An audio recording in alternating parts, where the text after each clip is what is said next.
انسان کا سب سے بڑا مسئلہ یہ نہیں ہوتا کہ اس کے پاس کیا ہے، بلکہ یہ ہوتا ہے کہ وہ اس چیز کی قدر کرتا ہے یا نہیں۔ اکثر جو چیز ہمیں آسانی سے مل جاتی ہے وہی چیز سب سے پہلے ہمارے دل سے نکل جاتی ہے۔ جو چیز بغیر محنت کے مل جائے اس کے پیچھے چھپی ہوئی قیمت انسان کبھی محسوس ہی نہیں کرتا، چاہے وہ پیسہ ہو، سکون ہو، رشتے ہو یا پھر زندگی کی سب سے بڑی دولت یعنی ہماری دین اسلام ہو۔ پرانے عربوں میں ایک بات مشہور، لوگ کہا کرتے تھے کہ ہمارے باپ دادا کچھ بھی نہیں تھے، وہ اونٹ چرایا کرتے تھے، دھوپ میں جلتے تھے، لیکن انہوں نے جدوجہد دی کی۔ ہم نے وہ جدوجہد دی کی، اس لیے ہمیں معلوم ہے کہ دولت کیا ہوتی ہے۔ لیکن پھر وہ ایک اور بات بھی کہتے، جو کچھ ہو نہ تھی۔ وہ کہتے تھے کہ ہمارے آنے والی نسل شاید اس دولت کو برباد کر دے گی، کیونکہ اس نے نہ بھوک دیکھی ہوگی، نہ محنت اور نہ پسینہ، اور جب قربانی نہ ہو تو چیز زیادہ دیر قائم نہیں رہتی۔ بالکل یہی اصول دین پر بھی لاگو ہوتا ہے۔ جو انسان مسلمان گھر میں پیدا ہوتا ہے اسے دین وراثت میں مل جاتا ہے، اسے یہ احساس ہی نہیں ہوتا کہ اس دین کے لیے لوگوں نے اپنی نیندیں قربان کی، اپنے ماؤں سے دور ہوئے، اپنے گھروں، اپنی پہچان اور آخرکار اپنی جان تک دے دی۔ اگر اسلامی تاریخ کو کھولا جائے تو ایسی ہی خوفناک کہانی سے بھری ہوئی ہے، لیکن ان سب کہانیوں میں ایک کہانی ایسی ہے جو صرف سنی نہیں جاتی بلکہ محسوس کی جاتی ہے۔ اس کہانی کا مرکز ایک نوجوان ہے جس کا نام تھا مصعب بن عمیر رضی اللہ تعالی عنہ۔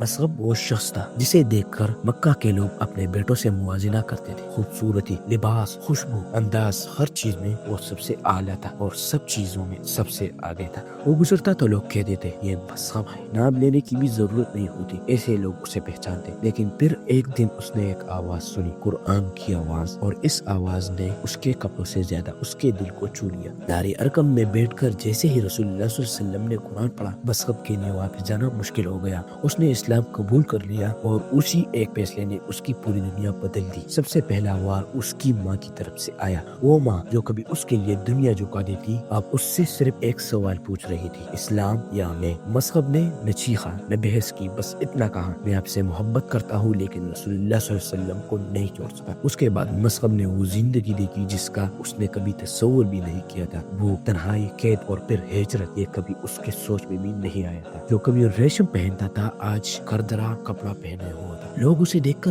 رک جاتے تھے کیونکہ اس کی آنکھوں میں دنیا نہیں ایمان نظر آتا۔ رسول اللہ صلی اللہ علیہ وسلم نے اسے مدینہ بھیجا، نہ کسی لشکر کے ساتھ نہ کسی طاقت کے ساتھ، بلکہ صرف قرآن کے ساتھ، اور مصعب نے مدینہ کا ماحول بدل دیا۔ پھر احد کا دن آیا، جنگ کا جھنڈا مصعب کے ہاتھ میں تھا۔ دشمن نے سمجھا کہ یہ محمد صلی اللہ علیہ وسلم ہے، حملے ہوئے، ہاتھ کٹ گئے، بازو الگ ہو گئے، اور ایسا خوفناک منظر کبھی بھی نہیں ہوا تھا۔ یہ وہی جنگ تھا جس جنگ میں رسول اللہ صلی اللہ علیہ وسلم کی ایک دان بھی ٹوٹی، لیکن مصعب کے ہاتھ سے جھنڈا نہیں گرا۔ اس کی زبان پر ایک ہی بات تھی، محمد صلی اللہ علیہ وسلم اللہ کے رسول ہے اور رہیں گے۔ اور اسی حالت میں مصعب شہید ہو گیا۔ جب رسول اللہ صلی اللہ علیہ وسلم نے اسے دیکھا تو آنکھوں سے آنسو رک نہیں سکے۔ وہی مصعب جس کے کپڑوں کی مثالیں دی جاتی تھی، آج اس کے پاس پورا کفن بھی نہیں تھا۔ اور یہاں سے ایک سوال پیدا ہوتا ہے، اگر مصعب جیسے نوجوان سب کچھ چھوڑ سکتے ہیں تو ہم دین کے لیے کیا چھوڑ رہے ہیں؟ ذرا سوچیے، اگر ایک انسان ایک شہر بدل سکتا ہے تو ہم اپنی زندگی کیوں نہیں بدل سکتے؟ سوچیے، دل سے سوچیے۔ ایک ایسا نوجوانی میں تو کوئی بھی اپنا کچھ بھی نہیں چھوڑ سکتا، مگر اس نوجوان نے اپنا آبا و اجداد کا سب کچھ چھوڑ دیا۔ اگر آپ کو یہ ویڈیو پسند آئی ہو تو اسے لائک ضرور کریں،